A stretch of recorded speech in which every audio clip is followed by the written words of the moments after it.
So my nasturtiums have started blooming already. You can see 2 blooms over here, one over here, and the other one is over here.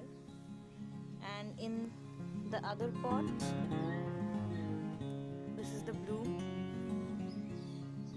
And then there are buds ready to open right here. And in between these crevices as well. Look at the bright, beautiful colors.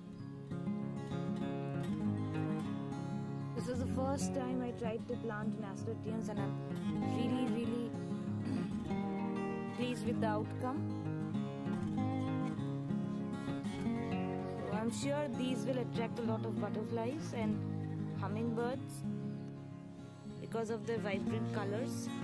So nasturtiums are definitely a beautiful addition to your winter garden, and as the plant shrivels and dries up later, I'll definitely show you how you can harvest and store the seeds of nasturtium for future use.